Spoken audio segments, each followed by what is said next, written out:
حضرت عمر ابن عاص رضی اللہ تعالیٰ عنہ، یہ عربی میں جب عمر لفظ لکھا جاتا ہے نا تو یہ واو کے ساتھ لکھا جاتا ہے۔ عمر جس طرح لکھا جاتا ہے اسی طرح عمر بھی لکھا جاتا ہے، لیکن عربی اس میں فرق کرتے ہیں، اس کو لکھتے ہیں عمرو۔ وہ اردو میں لوگ پڑھ رہے ہوتے ہیں نا عمرو، یہ عمرو عیار کی کہانیاں، وہ لفظ بھی ڈیوائس بیسیکلی حضرت عمر بن عاص سے ہوا ہوا ہے، کیونکہ برین ان کا بہت تھا۔ اچھا، لیکن وہ لفظ ہی غلط ہے، لفظ عمرو تو کوئی لفظ ہی نہیں ہے، لفظ ہے امر۔ لکھا ہوتا ہے عمرو لیکن اس کا مطلب واو جو ہے وہ سائلنٹ ہوتا ہے، اور واو کا مطلب یہ ہے کہ آپ نے اسے پیش کی بجائے زبر سے پڑھنا ہے، عمر کی بجائے پڑھنا ہے امر۔ تو حضرت عمر بن عاص رضی اللہ تعالیٰ عنہ، یہ آپ سمجھ لیں کہ قریش مکہ مشرکین عرب کے تھنک ٹینکس میں سے تھے۔ گفتگو کرنے کا بھی ان کو فن آتا تھا، اور معاملہ فہمی اور چیزوں کو ہینڈل کرنا یہ ان پہ ختم تھا، اور ینگ ایج کے اندر۔ اس کا اندازہ آپ اس بات سے لگائیں کہ جب مسلمان ہجرت کر کے نجاشی کے پاس چلے گئے تو مشرکین عرب نے اپنا سفیر بنا کر جس شخص کو بھیجا کہ وہاں پہ جا کے ایک عیسائی بادشاہ سے مقدمہ لڑ سکے اور نعوذ باللہ مسلمانوں کو وہاں سے دوبارہ ملک بدر کروایا جائے، تو جس شخصیت کا انتخاب کیا وہ عمر بن عاص تھے۔ اس وقت ظاہر ہے وہ مسلمان نہیں ہوئے تھے۔ بہرحال وہاں پہ پھر قرآن کی طاقت کام آئی۔ حضرت علی کے جو بھائی تھے جعفر بن ابی طالب، انہوں نے سورہ مریم کی جب تلاوت کی نجاشی کے دربار میں، بسم اللہ الرحمن الرحیم، یا زکریا انا نبشرک بغلام اسمه یحیی لم نجعل له من قبل سمیا قال ربی انا یکون لی غلام وكانت امرأتی عاقرا وقد بلغت من الكبر عتیا قال كذلك قال ربك هو علي هين۔ تو پھر اللہ تعالیٰ کی گفتگو کے سامنے بڑے سے بڑا بھی کوئی سفیر ہو، اس کی زبان کا اثر تو پھر ختم ہو جاتا ہے۔ تو نجاشی کی حالانکہ عمر بن عاص سے بڑی پرسنل دوستی بھی تھی، یہ بڑے ان سے تحفے بھی ان کے لیے لے کے گئے، وہ تحفے بھی اس نے واپس کر دیے۔ وقد خلقتك من قبل ولم تك شيئا قال رب اجعل لي آية قال آيتك ألا تكلم الناس 3 ليال سويا فخرج على قومه من المحراب فأوحى إليهم أن سبحوا بكرة وعشيا يا يحيى خذ الكتاب بقوة وآتيناه الحكم صبيا وحنانا من لدنا وزكاة وكان تقيا وبرا بوالديه ولم يكن جبارا عصيا وسلام عليه يوم ولد ويوم يموت ويوم يبعث حيا۔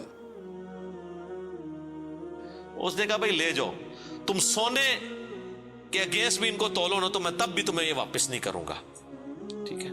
پھر زمین سے اس نے تنکا اٹھا کے کہا کہ یہ جو سورہ مریم میں حضرت عیسیٰ کا سٹیٹس آیا نا کہ وہ اللہ کے بندے تھے، والله ما عدا عيسى ابن مريم ما قلت هذا العقد، اللہ کی قسم عیسیٰ ابن مریم ایک تنکے کے برابر بھی اس سے زیادہ ان کا مرتبہ نہیں تھا جتنا تم نے بیان کیا ہے، یعنی اس میں ہم غلو نہیں کر سکتے کہ انہیں ڈیوینٹی میں کلیم کر دیں۔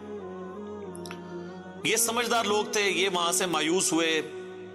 اسی دوران صلح حدیبیہ بھی ہو چکی تھی، مسلمانوں کی پاور تسلیم ہو چکی تھی۔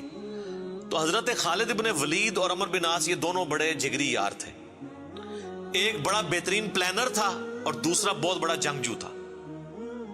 تو صلح حدیبیہ کے بعد نا ان لوگوں کو اندازہ ہو گیا کہ اب اسلام کا گراف اوپر ہی جا رہا ہے، شرح صدر بھی ہو گیا۔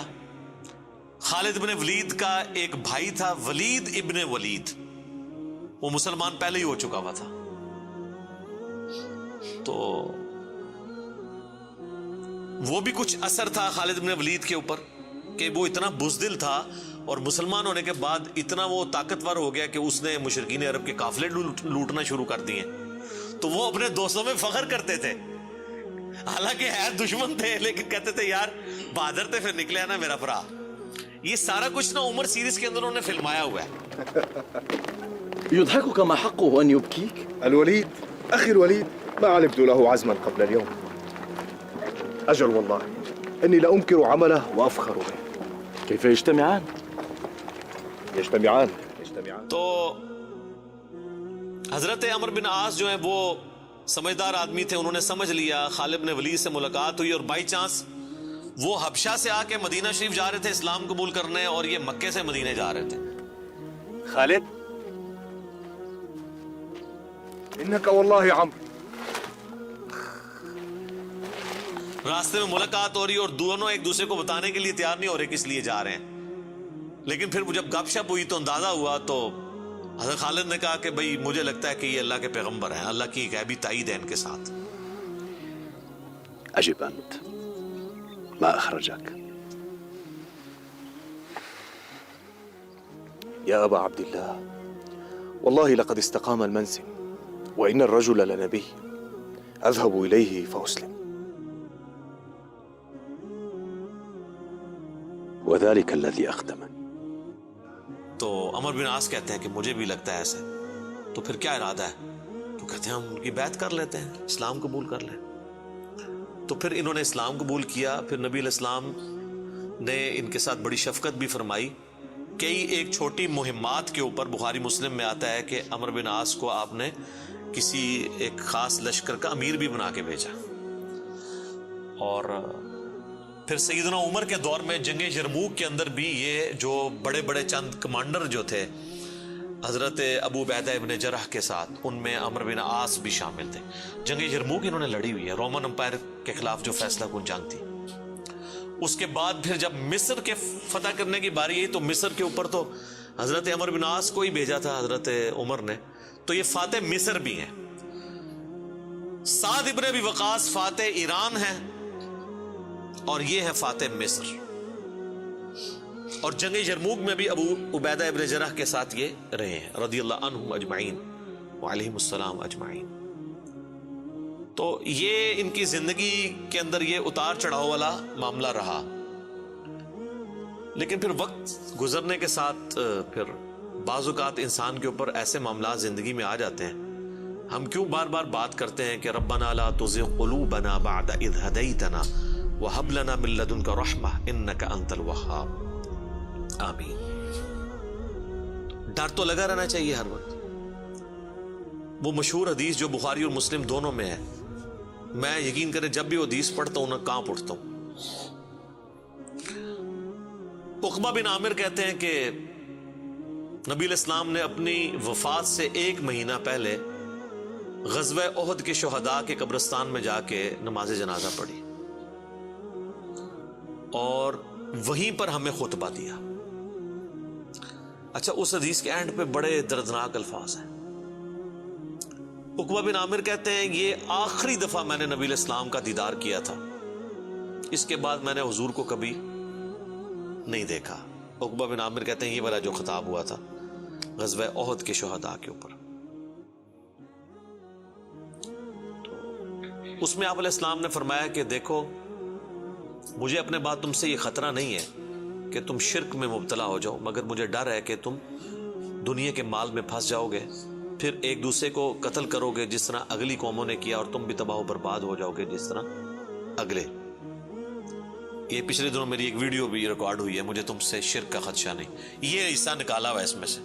سر اس حدیث میں جو سوز و گداز تھا وہ آپ کو سمجھ ہی نہیں آیا وہ کیا تھا. بخاری مسلم کے الفاظ ہیں. عقبہ بن عامر کہتے ہیں رسول اللہ ہم سے یوں گفتگو کر رہے تھے جس طرح آپ مردوں اور زندوں دونوں کو الوداع کہہ رہے ہیں، اور آپ فرمایا کہ میں اس وقت بھی اپنا حوض کوثر سامنے دیکھ رہا ہوں. یعنی اللہ تعالیٰ نے آپ کو وہ سب کچھ سامنے دکھا دیا، اور میں تمہارا پیش رو ہوں، میں آگے جا رہا ہوں، تم نے میرے پیچھے آنا ہے. آپ ڈرا رہے تھے. تو اور وہی ہوا کہ نبی الاسلام کی وفات کے بعد پھر دنیا کی محبت کے غلبے کی وجہ سے بنو امیہ نے جو کام کیے، اور پھر جنگ جمل صفین اور نہروان، یہ ایک دردناک چیز ہے. یوٹیوب پہ میری کئی ایک ویڈیوز اس کے اوپر ریکارڈنگ ہے. اس حدیث میں بہرحال یہ آپ چیز نوٹ کریں کہ نبی علیہ السلام نے یہ خطبہ مسجد نبوی میں دینے کی بجائے قبرستان میں کیوں دیا ہے؟ اس کی 2 ریزنز تھی. اس لیے کہ وہ قبرستان تھا غزوہ احد کے میدان میں، جہاں پر ایک واضح فتح مال غنیمت سمیٹنے کی وجہ سے شکست میں بدل گئی تھی. حالانکہ رسول اللہ موجود تھے، لیکن دنیا کی محبت کے تھوڑے سے غلبے نے رسول اللہ کی موجودگی کی بھی پرواہ نہیں کی اللہ نے، اور فتح کو شکست میں بدل دیا. تو آج تو رسول اللہ موجود بھی نہیں ہے، ہمیں آپ کی دعاؤں کا بھی وہ حصہ نہیں ہے جو صحابہ کو نصیب تھا صلی اللہ علیہ وآلہ وسلم رضی اللہ عنہم اجمعین.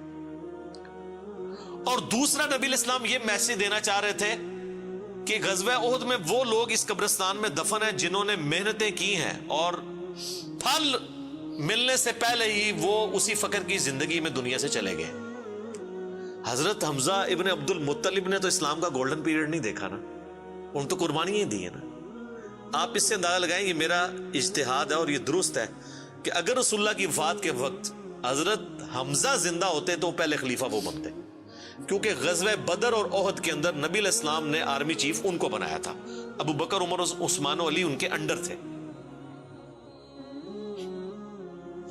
تو حمزہ بن عبد المطلب تو شہید ہوئے احد میں، ان کی لاش کا مسئلہ ہوا. نبی علیہ السلام نے یہ بھی میسج دیا کہ یہاں پہ، اور پھر وہاں تو اتنی دردناک حدیثیں ہیں بخاری مسلم میں کہ کفن کے لیے بھی کپڑا نہیں تھا، سر چھپاتے تھے تو پاؤں ننگے ہو جاتے تھے کہ یہ صاحب کے. پھر گھاس ڈال کے ایک قبر میں کئی مردے دفنائے گئے. تو نبی اسلام یہ بھی میسج دے رہے تھے، کیونکہ آپ کو تو اللہ نے دکھا دیا نا. اسی حدیث بخاری مسلم میں آتا ہے کہ اللہ تعالیٰ نے زمین کے خزانوں کی چابیاں مجھے دے دی ہیں. اور جو بریلوی کہتے ہیں کہ حضور ہی سب کچھ بانٹ رہے ہیں، خدا کا نام ہے. اور میرے بھائی وہ بخاری مسلم میں باقی حدیث میں موجود ہے، وہ زمین کے خزانے رومن اور پرشین امپائر کے خزانے ہیں جو صحابہ نے فتح کرنے تھے، بیت المال میں آ کے جمع ہونے تھے. یہ تھا اس سے مراد کہ مجھے اللہ تعالیٰ نے عطا فرمائی ہے، مجھے اللہ تعالیٰ نے دکھا دیا کہ میری امت کہاں تک پہنچے گی. وہ کئی ایک حدیث آپ کو مشکات کی نا 30 جلد میں نبی علیہ السلام کے فضائل کے چیپٹر میں وہ مل جائے گی. کئی لوگ ہمیں ای میل بھی کر رہے ہوتے ہیں یہ حضور کو جو چابیاں دی گئی ہیں تو پھر اب جس کے پاس چابی ہے اس سے ہی مانگنا چاہیے. وہ یہ تھا، ٹھیک ہے، کہ وہ رومن اور پرشین امپائر کے خزانے مسلمانوں کو ملے. تو بہرحال اسی کی ایگزیکیوشن بعد میں ہوئی ہے.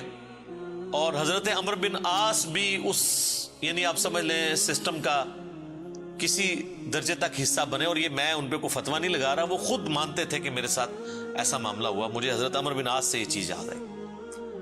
بڑی رکت انگیز حدیث ہے جس میں ان کے قبول اسلام کا واقعہ بھی ہے. صحیح مسلم میں کتاب الایمان چیپٹر میں شروع ہی میں 321 نمبر حدیث ہے انٹرنیشنل نمبر کے مطابق. اور میرے یہ جو کربلا والا ریسرچ پیپر جس میں نے 200 احادیث جمع کی ہیں، اس کے اندر بھی آپ کو مل جائے گی. جنگ صفین کے حوالے سے میں وہ حدیثیں لے کے آیا ہوں. صحیح مسلم میں 321 نمبر. حضرت عمر بن عاص کی موت کا وقت جب قریب آتا ہے تو وہ دیوار کی طرف منہ کر کے رونا شروع کر دیتے ہیں. سر موت کے وقت انسان کو پھر اپنی زندگی میں کی ہوئی غلطیاں یاد آ جاتی ہیں. تو ان کا بیٹا ان کو تسلی دیتے ہوئے کہتا ہے کہ ابا جان، آپ تو نبی علیہ السلام کے قریبی ساتھیوں میں سے تھے، آپ نے رومن امپائر کی جنگیں لڑی ہوئی ہیں، جنگ یرموک، جہاد میں آپ شامل رہے ہیں، اتنے اتنے بڑے فضائل ہیں آپ کے لیے. تو حضرت عمر بن عاص اسے ٹوکتے ہیں، وہ کہتے ہیں کہ تم نے ایک فضیلت تو چھوڑ دی جو سب سے بھاری تھی ہمارے نزدیک، یعنی صحابی ہونے سے بھی بھاری فضیلت اس اعتبار سے، اور وہ ہے اس بات کی گواہی دینا کہ اللہ کے سوا کوئی معبود نہیں اور محمد اس کے رسول ہیں صلی اللہ علیہ وآلہ وسلم. تو انہوں نے کہا تم نے یہ چیز چھوڑ دی ہے، اصل چیز تو یہ ہے. ہاں جب یہ چیز حاصل ہو جائے پھر صحابی ظاہر ہے ایک بہت بڑی فضیلت ہے، لیکن صحابی بنتا ہی وہ ہے جو پہلے اس کلمے کا اقرار کرے. تو کہتے ہیں کہ اب وہ بیٹے کو وجہ بتاتے ہیں اپنے رونے کی. کہتے ہیں کہ بیٹا ایک وہ وقت تھا کہ مجھے رسول اللہ سے بڑی دشمنی تھی، نعوذ باللہ، اور میری زندگی کی سب سے بڑی خواہش تھی کہ اگر رسول اللہ صلی اللہ علیہ وآلہ وسلم کے بارے میں مجھے کوئی موقع ملے تو میں انہیں قتل کر دوں، نعوذ باللہ. میرا دل ان کے بغض سے بھرا ہوا تھا. اے میرے بیٹے، اگر میں اس وقت مر جاتا تو سیدھا جہنم میں جاتا، لیکن پھر اللہ تعالیٰ نے میرا سینہ اسلام کے لیے کھول دیا. رسول اللہ صلی اللہ علیہ وآلہ وسلم کی محبت میرے دل میں جاگزی ہوئی. اور وہ کہتے ہیں پھر مجھے اس دنیا میں رسول اللہ سے بڑھ کر کوئی محبوب نہیں تھا صلی اللہ علیہ وسلم. اور کہتے ہیں میرے بیٹے، پوری زندگی نبی علیہ السلام سے مجھے محبت اور عقیدت کا وہ لیول تھا کہ میں نے کبھی بھی آنکھ بھر کے حضور کے چہرے کی طرف نہیں دیکھا. اور اگر تم مجھ سے پوچھو نا کہ میں حضور کے چہرے کے خد و خال بیان کروں تو نہیں کر سکتا. میں نے زندگی میں حضور کی ادب کی وجہ سے کبھی آپ کے چہرے کو نگاہ بھر کے بھی نہیں دیکھا. اوئے ہوئے ہوئے. اور کہتے ہیں میرے بیٹے میں اس وقت مر جاتا تو سیدھا جنت میں جاتا جب میں نے اسلام قبول کر لیا. اور پھر وہ ساتھ بتاتے ہیں, کہتے ہیں میں جب اسلام قبول کرنے کے لیے گیا تو نبی علیہ السلام نے اپنا دایاں ہاتھ آگے بڑھایا تو میں نے بھی آگے بڑھا کے پیچھے کھینچ لیا.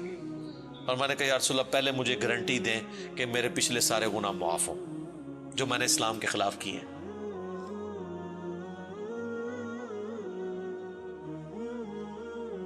یا رسول اللہ اشہد ان لا الہ الا اللہ وانک رسول اللہ وانی اسألک مثل الذي سأل خالد فادع لنا صلی اللہ علیہ. تو نبی علیہ السلام نے فرمایا کہ اے عمر کیا تجھے نہیں پتا کہ اسلام سابقہ کے سارے گناہوں کو معاف کر دیتا ہے. مقبول حج سابقہ کے سارے گناہوں کو معاف کر دیتا ہے. اور اللہ کی راہ میں ہجرت کرنا سابقہ کے سارے گناہوں کو معاف کر دیتا ہے. حضور نے میرے گناہوں کی معافی کی گارنٹی لی, میں نے اسلام قبول کیا. اے میرے بچے اگر میں اس وقت مر جاتا تو سیدھا جنت میں جاتا. لیکن پھر میری زندگی میں ایک تیسرا وقت آیا. پھر مجھ سے وہ کچھ ہوا جو نہیں ہونا چاہیے تھا. یہ حدیث مسند احمد کے اندر بھی موجود ہے, صرف صحیح مسلم میں نہیں ہے. اس میں تو خیر اور بہت سارے الفاظ ہیں, وہ میں بعد میں وہ طریق بیان کرتا ہوں. کہتے ہیں بہرحال پھر مجھ سے جو کچھ ہوا, اب میں اللہ سے امید کرتا ہوں کہ اللہ تعالیٰ مجھے معاف کرے گا, آمین. جب میں مر جاؤں تو میری قبر کے ساتھ, میری لاش کے ساتھ, میت کے ساتھ کوئی آگ نہیں ساتھ لے کر جانی, اور نہ کوئی نوحہ کرنے والی عورت ساتھ لے کے جانی ہے. اور مجھے دفنانے کے بعد میری قبر کے اوپر پانی چھڑک دینا, جس طرح نبی علیہ السلام کی سنت ہے کہ آپ دفنانے کے بعد پانی چھڑکتے تھے. اور اس کے بعد میری قبر پہ اتنی دیر موجود رہنا جتنی دیر ایک اونٹ کو نہر کر کے اس کا گوشت تقسیم کیا جاتا ہے, یعنی کم از کم 2 گھنٹے تک, تاکہ میں اپنی قبر سے مانوس ہوں اور دیکھو میں اللہ کے بھیجے ہوئے فرشتوں کو پھر کیا جواب دیتا ہوں.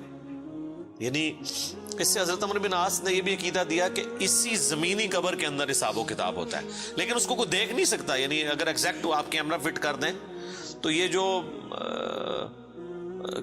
کیپٹن عثمانی برزخی گروپ جو لوگ کہتے ہیں نا وہ کہیں اور قبر ہوتی ہے, تو حضرت عمر بن عاص کا یہ عقیدہ نہیں تھا.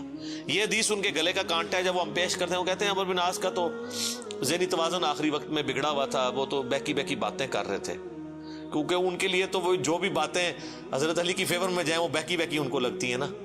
میں کہتا ہوں ان کا دماغ جتنا موت کے وقت کام کیا ہے نا پہلے نہیں کیا تھا, کیونکہ وہ تو اس وقت ہی ان کو احساس ہوا ہے. اس طرح کو پوری اپنی لائف سٹوری سناتا ہے جس کا دماغ چلا ہوا ہو, کدھر سے شروع ہے اور کدھر تک پہنچا ہے.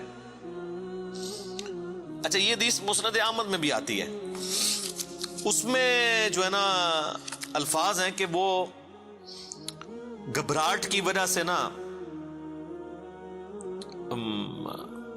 دیوار کی طرف منہ کر کے روتے ہیں. تو ان کا بیٹا جب پوچھتا ہے کہ کیا آپ موت کے خوف کی وجہ سے رو رہے ہیں, وہ کہتے ہیں میں موت کی وجہ سے نہیں رو رہا, میں رو رہا ہوں اس بات کو کہ مرنے کے بعد میرے ساتھ کیا بنے گا, موت کے بعد آنے والے حالات کے بارے میں. یہی تو سر ہم آپ کو کہہ رہے ہیں کہ مرنے سے پہلے اے مسلمان کر لے اس پہ غور, کتابوں کا خدا اور ہے, بابوں کا خدا اور. اچھا ایک اور طریقہ ہے مسند امام احمد میں اس کے ساتھ ہی, کہ موت کے وقت جب انہیں گھبراہٹ ہوتی ہے نا تو وہ دیوار کی طرف منہ کر کے زاروں قطار روتے ہیں. تو ان کا بیٹا کہتا ہے کہ ابا جی آپ رو رہے ہیں, آپ کو تو نبی علیہ السلام اتنی محبت کرتے تھے, آپ کو ذمہ داریاں دیتے تھے, آپ نے جنگیں لڑی, آپ نے رومن امپائر کے خلاف جنگ یرموک لڑی, تو حضور کو تو آپ کو بڑی اہمیت دیا کرتے تھے. سر اس پہ آپ ذرا جواب سنیں عمر بن عاص کا. وہ کہتے ہیں اللہ کی قسم مجھے پوری زندگی یہ بات معلوم نہیں ہو سکی کہ حضور مجھ سے واقعی محبت کرتے تھے یا صرف تالیف قلب کے لیے، میرا دل رکھنے کے لیے مجھے کبھی کو پوسٹ دے دیا کرتے تھے۔ لیکن دو بندے ایسے ہیں جن کے بارے میں دل سے گواہی دیتا ہوں کہ رسول اللہ اپنی وفات تک ان سے محبت کرتے تھے۔ ایک ابن سمیہ عمار ابن یاسر، اور دوسرا ابن ام عبد عبداللہ ابن مسعود۔ اب عمار بن یاسر ان کو کیسے بھول سکتا تھا؟ عمار کو تو مارا ہوا تھا انہوں نے صفین کے اندر۔ تو وہ کہہ رہے ہیں کہ حضور مجھ سے محبت کرتے تھے نا، تو مجھے نہیں لگتا کہ وہ اندر سے کرتے تھے یا میرا دل رکھنے کے لیے۔ بعض اوقات بندہ کسی کو oblige بھی کر دیتا ہے نا تعریف قلب کے لیے، لیکن دو بندے ایسے تھے میں کہتا ہوں کہ حضور واقعی ان سے محبت کرتے تھے، ابن سمیہ اور ابن ام عبد۔ پھر عبداللہ بن مسعود کے بارے میں اور عمار بن یاسر کے بارے میں جب انہوں نے یہ بات کی نا، تو ان کا بیٹا کہتا ہے کہ پھر انہوں نے دیوار کی طرف منہ کر لیا اور زاروں کے تار رونا شروع کر دیا، اور پھر ساتھ ساتھ یہ بول رہے تھے کہ اے اللہ تو نے ہمیں جن باتوں کا حکم دیا ہم نے وہ کام چھوڑ دیے، اور تو نے ہمیں جن چیزوں سے منع کیا تھا ہم وہ کام کرتے رہے، اب تیری مغفرت کے سوا کوئی چارہ نہیں ہے۔ اور پھر ان کا بیٹا کہتا ہے کہ بس یہی جملے وہ پڑھتے رہے کہ ان کی روح پرواز کر گئی۔ آخری ان کا کلام یہی تھا کہ اللہ جو جن کاموں سے تو نے روکا وہ ہم کرتے رہے، اور جن چیزوں کا تو نے حکم دیا ہم اس کی مخالفت کرتے رہے، تیری مغفرت کے سوا کوئی چارہ نہیں ہے۔ تو اسی حدیث میں الفاظ ہیں کہ وہ جو میں نے بتایا مسند احمد والی جو حدیث ہے کہ میری زندگی میں جو 3 پیریڈ آئے اس میں انہوں نے پھر تیسرا کہا کہ پھر میں حکومتی معاملات میں، بادشاہت کے معاملات میں پڑ گیا۔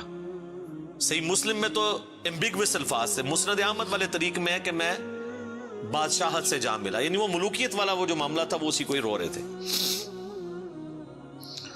مسند امام احمد میں ایک حدیث ہے کہ جب عمار بن یاسر کی قتل کی خبر ملی جنگ صفین میں، تو ایک شخص آ کے عمر بن عاص کو بتاتا ہے کہ عمار قتل ہو گئے ہیں، تو حضرت عمر بن عاص بلند آواز سے پڑھتے ہیں انا للہ و انا الیہ راجعون، اور وہ بھاگتے ہوئے حضرت معاویہ کے پاس جاتے ہیں اور کہتے ہیں کہ معاویہ تو عمار کو ہماری فوج نے قتل کر دیا، عمار قتل ہو گئے، اور میں نے رسول اللہ سے سنا تھا کہ عمار کو ایک باغی جماعت قتل کرے گی۔ تو حضرت معاویہ بجائے یہ کہ رجوع کرنے کے عمر بن عاص کو کہتے ہیں کہ تو اونٹ کی طرح اپنے پیشاب میں پھسلتا ہے، یعنی تجھے خود یہ اس حدیث کا پتہ ہے اور تو خام خواہ اس کا چرچا کر کے لوگوں کو بتانا چاہ رہا ہے کہ علی حق پہ ہے اور ہم نہ حق ہیں۔ تو ہم نے اس کو مارا ہے، اس کو تو علی نے مارا ہے، نہ علی لاتا اس کو اور نہ وہ جنگ کے اندر قتل ہوتا ہے، یہ تو علی نے لا کے ہمارے نیزوں کے آگے اسے پھینکا ہے، نعوذ باللہ۔ اتنی باطل تعویل کی۔ اور المستدرک الحاکم میں اور باقی کتابوں میں حدیث کی ملتا ہے کہ جب حضرت علی کو اس کی خبر ملی نا، تو انہوں نے کہا کہ پھر معاویہ یہ کہنا چاہتا ہے کہ حمزہ کا قاتل رسول اللہ تھے، کہ نہ وہ جنگ احد میں ساتھ لے کے آتے نہ حمزہ قتل ہوتا۔ تو جو شخص جس کی فیور میں قتل ہو رہا ہوتا ہے وہ تو اس کا قاتل نہیں ہوتا، مخالف ہی قاتل ہوتا ہے۔ تو پھر مسند احمد میں ایک اور حدیث ہے کہ عمار کے قتل ہونے کی جب خبر پہنچتی ہے نا، تو حضرت عمر بن عاص کہتے ہیں کہ میں نے خود رسول اللہ سے سنا تھا کہ عمار کو باغی جماعت قتل کرے گی، اور عمار کا قاتل اور مال لوٹنے والا آگ میں ہے۔ تو وہ جو شخص خبر لے کے آتا ہے نا اس کو بھی ہاتھ پاؤں پڑ جاتے ہیں کہ ایک میں ان کو خبر دے رہا ہوں، ان کو خود بھی پتا ہے، تو یہ لوگ کیا کر رہے ہیں؟ تو حضرت عمر بن عاص اس کی بھی تعویل کرتے ہیں، وہ کہتے ہیں حضور نے جو جہنم کے بارے میں فرمایا تھا نا وہ عمار کے قاتل اور مال لوٹنے والے کے لیے تھا، وہ ہمارے لیے نہیں ہے۔ اگرچہ ہم بھی جنگ لڑ رہے تھے لیکن ہمارے ہاتھوں سے تو نہیں وہ قتل ہوا، حالانکہ صحیح بخاری میں حدیث ہے عمار کو باغی جماعت قتل کرے گی، اور یہ حدیث میں نے بتایا ان کو پتہ بھی تھی۔ جماعت کے بارے میں الگ سے میں نہیں کہتا دوزخ میں جائے گی، اللہ اور بندے کا معاملہ ہے۔ تو انہوں نے کہا کہ یہ مال لوٹنے والا اور قتل کرنے والے کے بارے میں۔ اب مسند احمد میں موجود ہے کہ وہ صحابی صلح حدیبیہ کا صحابی تھا، ابو الغادیہ، جس نے عمار کو قتل کیا تھا، اور پوری زندگی پہ پھر وہ روتے تھے مجھ سے یہ کیا کام ہوا۔ تو اس پہ خیر ابن حجر اسقلانی نے بڑی کوشش کی ہے، انہوں نے بحث کی ہے کہ نہیں صلح حدیبیہ کی فضیلت اسے کور کر لے گی، امید ہے کہ وہ جنت میں ہی جائے گا جہنم میں پھیرا لگائے بغیر۔ تو شیخ البانی نے پھر اس کے اوپر گرفت کی ہے کہ نہیں، جو عام فضیلت ہوتی ہے نا، جب کسی معاملے میں تخصیص آ جائے تو عام فضیلت اٹھ جاتی ہے. جب حضور نے فرما دیا نا کہ مار کا قاتل اور مال لوٹنے والا جہنم میں ہے، تو اب یہ ایک تخصیص آ گئی ہے. جب تخصیص آ جائے نا تو حکم عام اٹھ جاتا ہے اس شخص کے لیے. لہذا آپ یہ تعویل نہ کریں. شیخ البانی یعنی انہوں نے حق گوئی کا مظاہرہ کیا. بہرحال یہ اللہ اور بندے کا معاملہ ہے، ہم کوئی کسی کی آخرت کا فیصلہ نہیں کرتے. بہرحال یہ حقیقت ہے کہ حضرت علی اپنی وفات تک ان لوگوں سے ناراض رہے ہیں. المصنف ابن ابی شیبہ میں موجود ہے. تابعی کہتے ہیں ہم نے حضرت علی کے پیچھے نماز میں قنوت نازلہ پڑھی ہے. حضرت علی قنوت نازلہ میں پڑھتے تھے اللہم علیک بمعاویۃ و اشیاعہ و عمر ابن عاص و اشیاعہ و ابا سلمی و اشیاعہ. اس میں عمر بن عاص کا بھی نام ہے. اے اللہ معاویہ کے شیعہ اور معاویہ اور اس کے شیعہ کو برباد کر، عمر بن عاص اور ان کے شیعہ کو برباد کر. یہ حضرت علی قنوت نازلہ پڑھا کرتے تھے.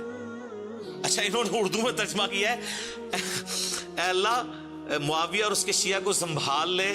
اب کیسا لفظ استعمال، لفظ آتا ہے نپٹ لے. وہ اب وہ کہیں گے سنبھال مطلب ہے کہ انہوں نے سام، تو وہ تعویل کریں گے. تو میں نے اس لیے ترجمہ کیا تباہ و برباد کر، کیونکہ یہ علیکہ کے ساتھ جب بات کی جاتی ہے نا تو یہ آپ قنوت نازلہ پڑھ رہے ہوتے ہیں نا یہود و نصارہ کے اوپر بھی، تو اس میں بھی اللہم علیکہ یہ تو نہیں تھا ان کو سنبھال لے. سنبھال لیتے سانو ہی اللہ سانو سنبھال رہا تھے یار. تو وہ ترجمہ ایسا کرتے ہیں کہ وہ اس کو نا بدل دیتے ہیں. بہرحال آج کی ڈیٹ میں ہم تو یہی کہیں گے کہ حضرت عمر بن عاص رضی اللہ تعالیٰ عنہ کا موت کے وقت رونا اور اللہ کی طرف رجوع لانا، اللہ تعالیٰ ان کی غلطیوں کا کفارہ اس کو بنائے. باقی انشاءاللہ تعالیٰ ایک تو چیز ہے، حضرت عمر بن عاص کے لیے مجھے مولا علی سے ایک گارنٹی مل گئی ہے. مصنف ابن ابی شیبہ میں موجود ہے کہ اہل صفین کے بارے میں جب مولا علی سے پوچھا گیا تو انہوں نے کہا کہ میں امید کرتا ہوں کہ میری طرف سے شہید ہونے والے تو جنتی ہیں ہی ہیں، میرے مخالفین بھی جنتی ہیں.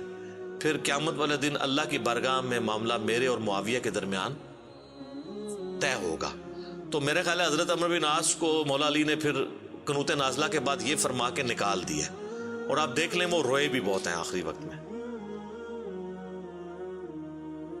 میں ویسے جب بھی یہ حدیث پڑھتا ہوں پھر عمر بن عاص کے لیے میرا دل نرم ہو جاتا ہے کہ انہوں نے مرنے سے پہلے اللہ کی طرف رجوع لائے ہیں رضی اللہ تعالیٰ عنہ وعلیہ السلام. اذانیں شروع ہو جاتی ہیں، بقیہ کے سوالات انشاءاللہ اذان کے وقفے کے بعد انشاءاللہ.